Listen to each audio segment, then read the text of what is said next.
또 우리에게 주신 하나님 말씀 같이 나누겠습니다. 오늘 말씀은 마가복음 13장 1절부터 8절까지의 말씀입니다. 봉독합니다. 예수께서 성전에서 나가실 때에 제자 중에 하나가 이르되 선생님이여 보소서 이 돌들이 어떠하며 이 건물들이 어떠하니이까. 예수께서 이르시되 내가 이 큰 건물들을 보느냐. 돌 하나도 돌 위에 남지 않고 다 무너뜨려 지리라 하시니라. 예수께서 감람산에서 성전을 마주대하여 앉으셨을 때에 베드로와 야고보와 요한과 안드레가 조용히 묻되 우리에게 이르소서 어느 때에 이런 일이 있겠사오며 이 모든 일이 이루어지려 할 때에 무슨 징조가 있사오리이까. 예수께서 이르시되 너희가 사람의 미혹을 받지 않도록 주의하라. 많은 사람이 내 이름으로 와서 이르되 내가 그라하여 많은 사람을 미혹하리라. 난리와 난리의 소문을 들을 때에 두려워하지 말라. 이런 일이 있어야 하되 아직 끝은 아니니라. 민족이 민족을 나라가 나라를 대적하여 일어나겠고 곳곳에 지진이 있으며 기근이 있으리니 이는 재난의 시작이니라. 아멘. 네, 오늘 말씀 마가복음 13장의 말씀입니다. 함께 읽어서 지금 이제 들으셨겠지만 때에 관한 질문을 제자들이 하고 있습니다. 또 예수님도 이 때에 관해서 말씀하십니다. 사실 우리가 1절부터 8절까지만 읽었지만 이 마가복음 13장은 통째로 예수님께서 그 마지막 때에 관해서 우리에게 알려주고 계시죠. 근데 이 마가복음 13장의 이 어떻게 보면 때, 좀 다르게 표현하면 종말이죠. 종말의 때를 알려주시는 이 내용이 상당히 어렵습니다. 이 마가복음 13장 신학자들도 굉장히 골치 아파하고 이해하기도 쉽지 않고 해석하기는 더 어렵고 이거를 우리 생활에 적용하기도 쉽지 않습니다. 근데 이것을 제가 이 짧은 시간에 다 우리가 파악할 수는 없지만 중요한 핵심은 특히 오늘 8절까지 나오는 말씀에서 우리가 들어야 할 메시지만큼은 확실하게 찾아보고 싶습니다. 이 이야기가 시작되는 부분을 보면 굉장히 의미심장하죠.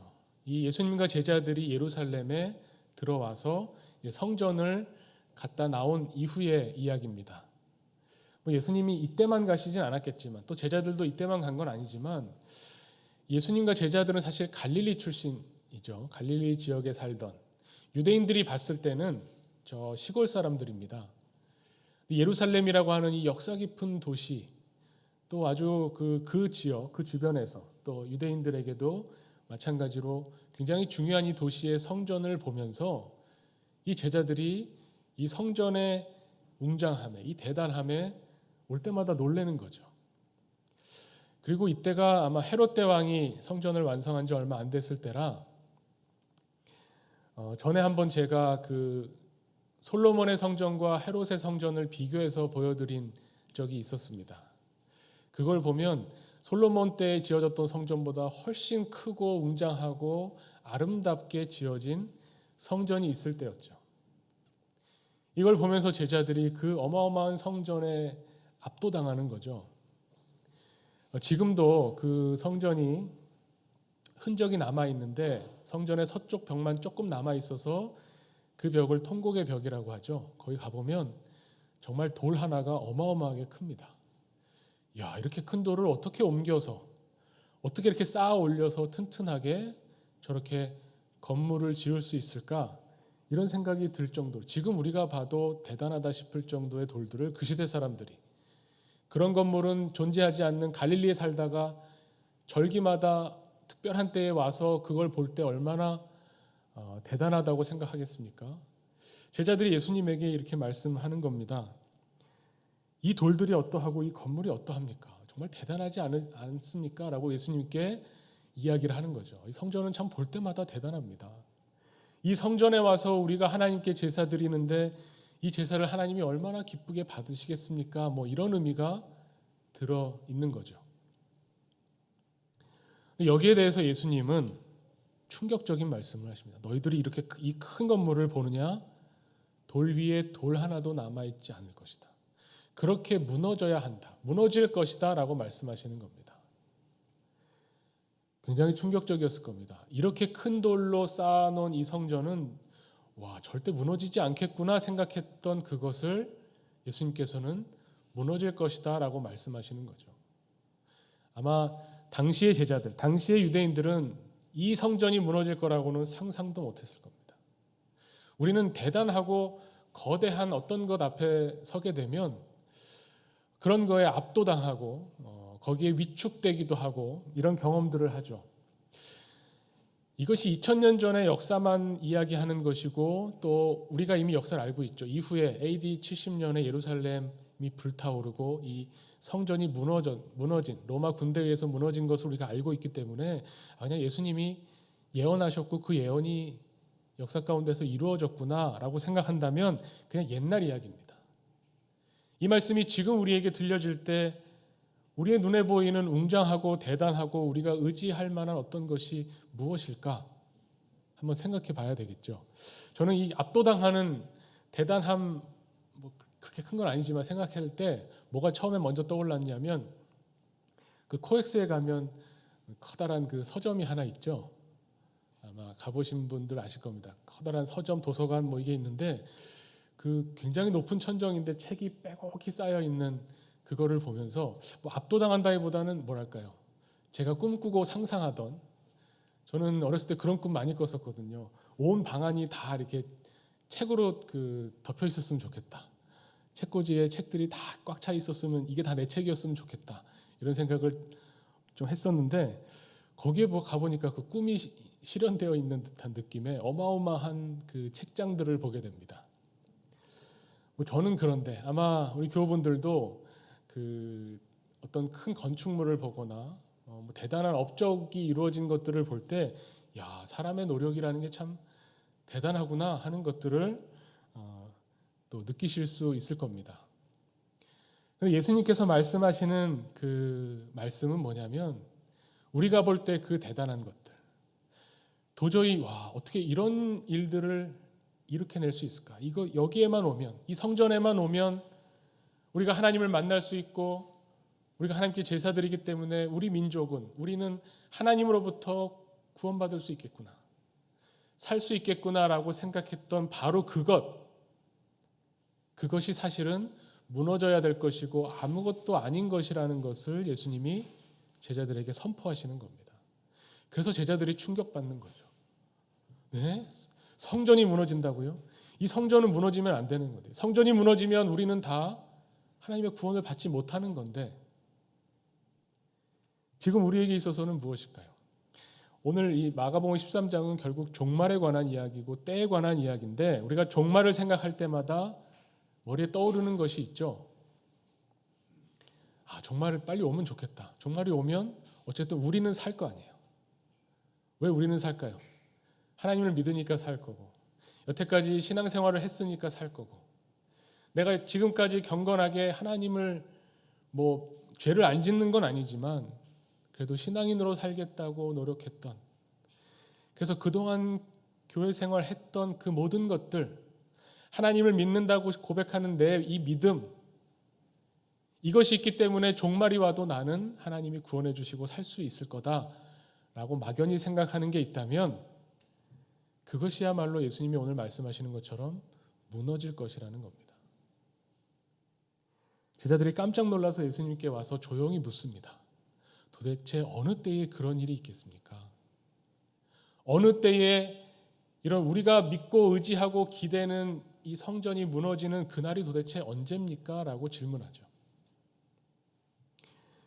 왜 이런 질문을 할까요? 처음에 저는 이 13장을 쭉 읽으면서 이 제자들이 이런 질문을 하는 게 너무나 당연하기 때문에 왜 이런 질문을 했을까에 대한 의도를 생각해 보지 않았었습니다. 왜냐하면 저도 똑같은 질문이 있거든요. 우리 종말이라고 할 때마다 생각하죠. 주님이 언제 오실까? 이 종말이 언제 있을까? 그날이 언제일까? 제가 전에 한번 말씀드렸지만 제가 중고등학교 시절에는 그 다음 날 시험이 있을 때 오늘 오시면 좋겠는데 오늘 저녁에 오시면 내가 내일 시험 안 보는데 언제 오실까 그 생각을 막 했습니다. 아마 수능을 앞두고 있는 수험생들 어쩐지 모르겠습니다. 그런데 그날이 예수님이 말씀하셨던 그날이 2000년 동안 안 오고 여태까지 안 왔기 때문에 내가 죽기 전에 설마 오랴 이런 생각을 또 하기도 하죠. 때에 대한 질문, 언제 오실까? 이거를 제자들이 왜 질문하는가가 우리가 이 질문에 동의하는 것과 같기 때문에 의도를 생각하지 않지만 사실은 이런 의도가 있는 거죠. 주님, 그때를 제가 알면 그때를 위해서 내가 준비하겠습니다. 내가 대비를 하겠습니다. 만약에 몇 년도 몇 월 며칠 하면 그때까지 내가 열심히 정말 경건하게 하나님이 원하시는 대로 하나님이 나를 딱 붙잡으셔서 쏙 빼서 구원하실 수 있을 정도로 내가 준비하고 대비하고 있겠습니다. 뭐 이런 의미도 있고요. 아니면 그럴 수도 있죠. 주님이 오시는 날을 내가 알면 그 전 한 달 전까지는 원하는 대로 살다가 이 한 달을 동안 열심히 우리 왜 시험 볼 때도 이렇게 초치기 하듯이 한 달 혹은 일주일은 열심히 살고 그 전에는 이제 언제 끝나는지 아니까 내가 편안하게 살자. 뭐 이런 의도일 수도 있고요. 제자들이 이런 의도를 가지고 있다는 것을 추측해 볼 수 있는 게 그냥 제가 근거 없이 추측하는 것이 아니라 예수님의 대답을 들어보면 제자들의 의도를 예수님이 꿰뚫고 있구나 하는 것을 생각하게 됩니다. 예수님의 대답이 뭐냐면요. 예수님, 어느 때에 이런 일이 있겠습니까? 그런 일이 있을 때의 징조가 뭡니까? 라고 제자들이 묻는데 예수님의 첫 번째 대답이 뭐냐면 5절에 너희가 사람의 미혹을 받지 않도록 주의하라. 이게 무슨 대답입니까? 때를 물어봤는데 언제입니까? 징조가 뭡니까? 물어봤는데 예수님은 사람의 미혹을 받지 않도록 주의해라. 완전 동문서답 같죠? 우리의 의도를 아시는 겁니다. 우리는 그때를 안다면 그때를 내가 대비할 수 있다. 그때를 안다면 내가 어디에서 내가 살아날 길이 있을지 구원의 방도를 내가 찾을 수 있다. 준비할 수 있다라고 생각한다는 겁니다.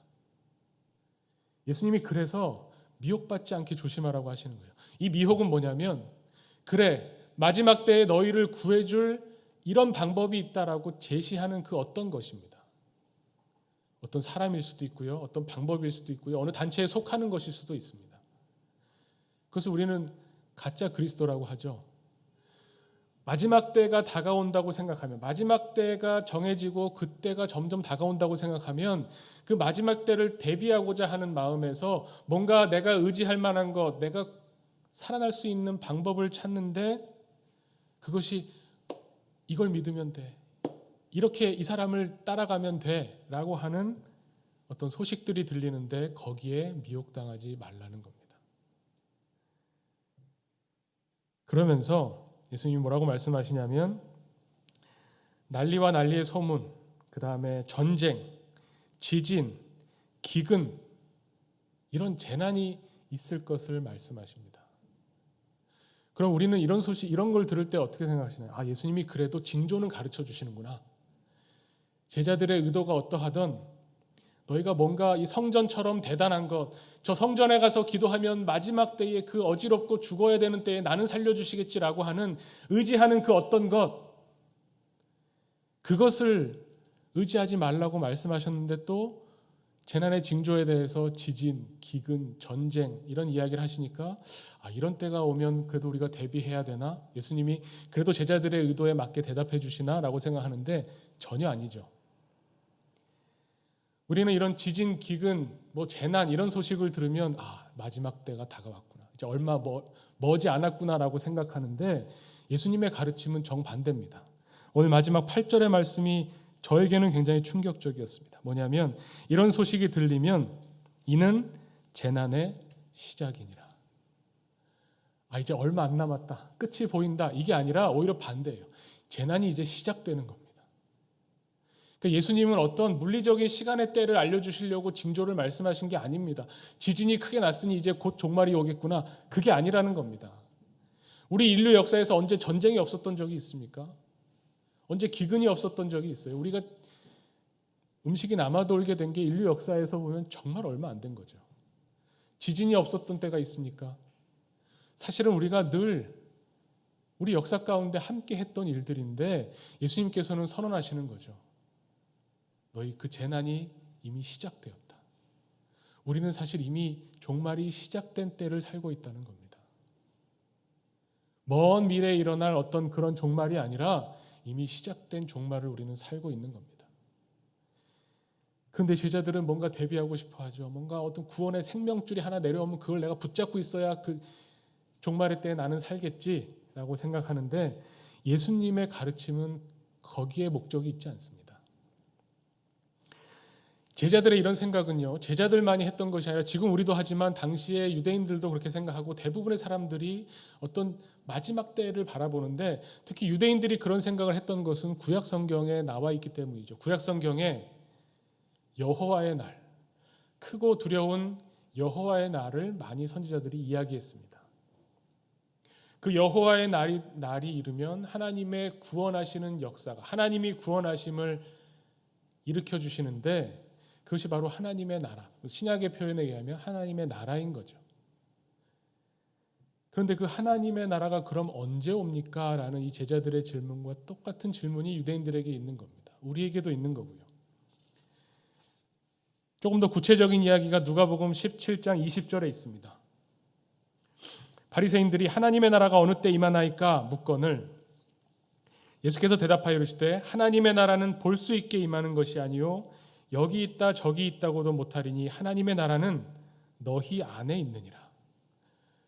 이 말씀 들을 때마다 이게 무슨 하나님의 나라는 너희 안에 있다. 그럼 뭔가 굉장히 그 심오한 말씀 같이 느껴지는데, 이거는 그 종말의 때에 비추어서 생각해 보면 당연한 말씀입니다.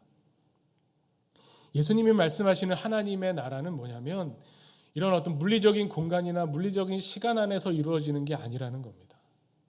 예수님이 가르쳐 주신 하나님의 나라는 하나님의 통치를, 하나님의 다스리심을 이야기하는 거기 때문에 우리 안에 복음이 들어와서 하나님의 다스리심이 우리 안에서 이루어지면 하나님의 나라를 우리가 체험하는 거죠.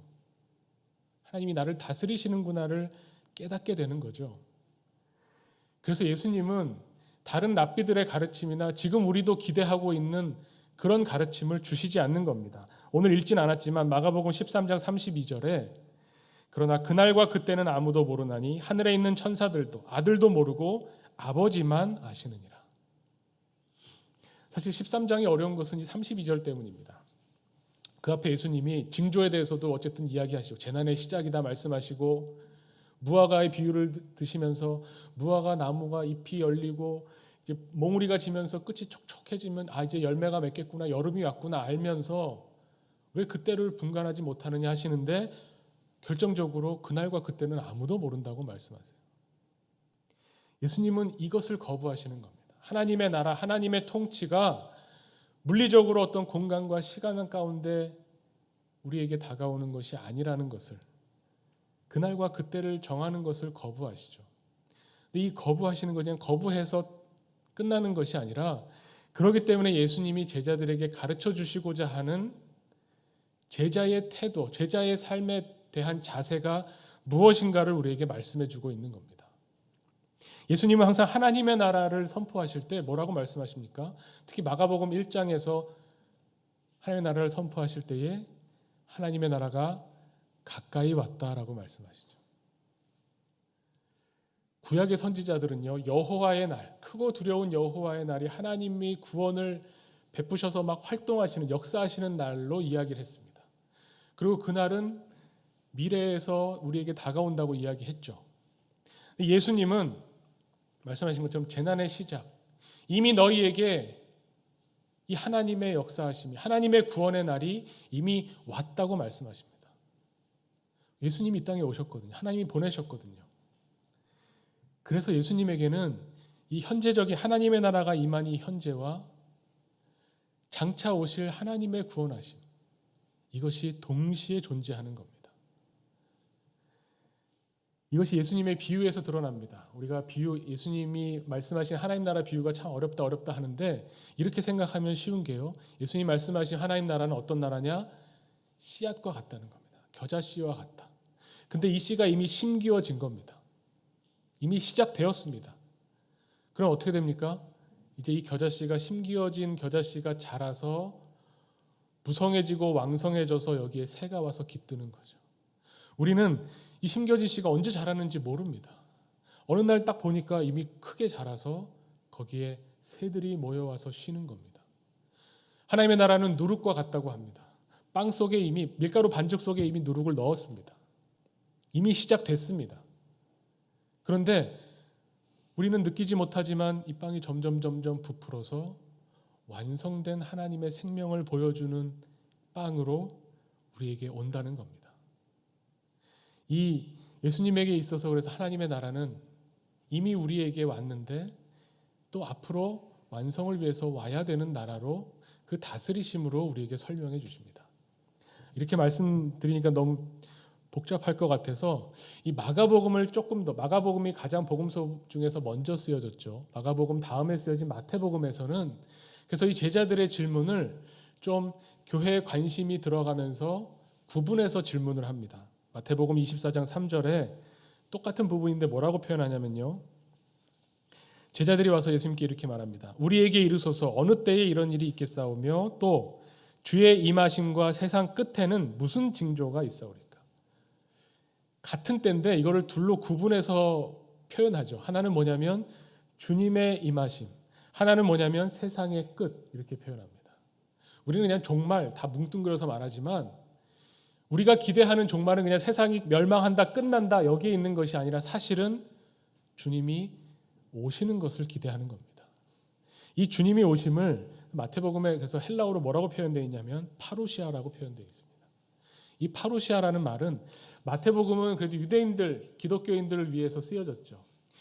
유대인이면서 기독교인들은 헬라어지만 이 파루시아라는 말을 딱 볼 때 뭘 생각하냐면 다니엘서에 나오는 인자에 오는 때를 생각하죠.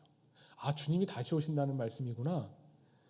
근데 헬라인들에게 있어서 헬라어로 파루시아는 뭘 의미하냐면 황제가 오는 걸 말하는 겁니다. 황제의 출현. 우리 콜로세움에, 우리 지역 콜로세움에 황제가 오신데 그때 쓰는 말이 파루시아예요. 예수님이 다시 오시는 때, 예수님이 임하시는 그때를 파루시아라고 합니다. 주님의 제자 공동체는, 그래서 교회 공동체는 사실 종말이라고 표현을 하지만 진짜 우리가 고대하고 원하는 것은 파루시아죠. 이 파루시아의 때를 고대하는 사람은 어떻게 살아야 되느냐, 이것이 우리에게 관심 있는 겁니다. 언젠가 그때를 알면 대비할 수 있으니까 대비해야지, 이런 의미가 아니라 예수님이 말씀하시는 때는 어떻게 보면 이 현실을 무시하는 것이 아닙니다.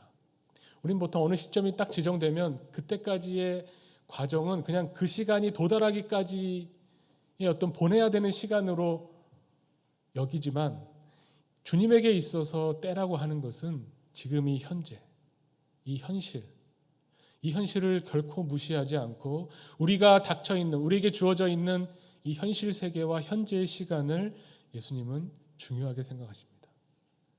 그런데 그렇다고 해서 이 현실만 보는 게 아니에요. 예수님의 가르침을 들여다보면 이 현실을 보지만 현실 너머를 바라봅니다. 보이는 이 현실과 이 세상을 바라보지만 거기에서 그치지 않고 그 너머에 보이지 않는 하나님의 나라, 하나님의 통치를 바라보시고 있기 때문에 그래서 우리에게 말씀하시는, 결국 마가복음 13장에서 주님이 우리에게 말씀하시는 메시지의 핵심은 뭐냐면 오늘 본문을 지나가서 뒷부분에 보면 깨어 있으라라는 말씀입니다. 깨어 있으라. 이 말씀은 주님 말씀하신 하나님 나라가 가까이 왔다라는 말과 같은 말입니다. 하나님 나라가 가까이 왔다. 종말이 가까이 왔다. 급박하게 이제 곧 주님이 오신다고 하는 이 급박한 자세를 가지고 있으면 지금 이건 아무것도 아니야. 다 지나갈 거고 이거는 다 쓸모없는 거야. 이런 태도가 아니라 오히려 반대로 우리가 주님의 재림을 바라보는 사람일수록 현재의 삶에 충실하게 된다는 겁니다. 오히려 내가 지금 살고 있는 이 삶에서 어떻게 주님의 뜻을 드러낼까에 더 큰 동기를 부여해 준다는 겁니다. 그게 참 신비로운 거죠. 예수님이 말씀하시는 하나님의 나라는 그래서 그때가 임할 때에 하나님의 나라가 임한다라는 건 뭡니까? 하나님의 통치를 우리가 경험한다는 거죠. 그것을 위해서 우리가 하고 있는 노력, 그 노력이 바로 예배라고 할 수 있겠죠. 대표적인 게 예배죠. 우리가 이렇게 모여서 예배 드리는 것을 통해서 예배를 드릴 때마다 우리가 말씀을 들을 때마다 이 말씀으로 우리 가운데 있는 죄를 심판당합니다. 나는 하나님 말씀을 지키고 산다고 했지만 하나님의 말씀을 다시 한번 되새기고 다시 선포될 때마다 내가 하나님의 뜻에서 어긋나 있구나라고 하는 심판을 경험하게 되고, 그럼에도 불구하고 하나님께서 나를 살리시기 위해서 십자가의 은혜를 주셨구나라는 하나님의 구원하심을 이 예배를 통해서 경험하게 되고, 하나님이 나를 구원하시는 그 구원의 감격을 찬양으로 하나님께 우리가 표현하게 됩니다. 우리의 모든 주권이 하나님께 있다는 것을 인정하고 고백하고 그것을 체험하는 것이 바로 이 예배의 시간이죠. 이 예배를 통해서 우리는 현재 하시는, 지금 나에게 임하시는 하나님의 나라를 경험하고 고백합니다. 그리고 그 하나님의 나라를 경험한 사람으로서 세상에 나가서 하나님의 나라가 가까이 왔다고 증언하는 삶을 사는 겁니다. 예수님이 제자들에게 말씀하시는 이러한 때, 우리가 뭔가 의지하고 기대려고 했던 그 모든 것들이 다 무너지고 나서 결국은 우리는 종말을 준비할 수 없지만 지금 나에게 닥쳐있는 이 상황, 이 현실 가운데 내가 하나님의 통치를 경험하기를 원합니다. 주님이 나와 함께 하시는, 이미 주님 내 안에 오셔서 나와 함께 하시고 장차 오실 주님과 함께 더불어 이 땅을 살아가기를 원하는 제자의 모습을 오늘 마가복음이 우리에게 말씀하고 있습니다. 그것이 깨어있는 거죠. 지금 하나님의 나라를 맛보는 겁니다. 지금 하나님의 나라를 체험하는 겁니다. 나중에 미래에 내가 하나님의 나라에 들어가겠다, 그것이 아니라 지금 우리에게 임하시는 하나님의 나라, 그 하나님의 나라를 체험하고 찬양하는 우리 하나교회 예배 공동체 되기를 간절히 축원합니다. 함께 기도하겠습니다. 하나님 아버지, 감사합니다. 하나님, 오늘 하나님의 때, 또 하나님이 우리를 구원하시는 그 날을 우리가 어떻게 체험하고 받아들일지 말씀을 통해서 다시 한번 되새깁니다. 주님, 우리가 인간적으로 의지하고 기대려고 하는 그 모든 것들을 무너뜨리시고 오직 주님의 십자가로 우리를 살려내시는 하나님의 생명 살리는 그 역사하심을 우리가 바라봅니다. 오늘도 살아계셔서 우리의 삶 가운데 들어오시고 우리의 생활 구석구석에서 하나님의 생명을 체험케 하시니 우리가 그 생명으로 말미암아 이 세상에 나가 제자로 서기를 원합니다. 주님, 우리 예배를 받으시고 이 예배 가운데 성령으로 임재하셔서 영과 진리로 드려지는 예배 가운데 주님을 만나게 하시고 주님을 경험하게 하시고 주님 그 경험을 바탕으로 세상에 나가 주님의 제자 공동체로 서게 하여 주시옵소서. 우리의 모든 것이 우리의 말과 우리의 행동과 우리의 모든 삶으로 주님을 증언하고 주님을 찬양하는 교회 되게 하여 주시옵소서. 예수 그리스도의 이름으로 기도하옵나이다. 아멘.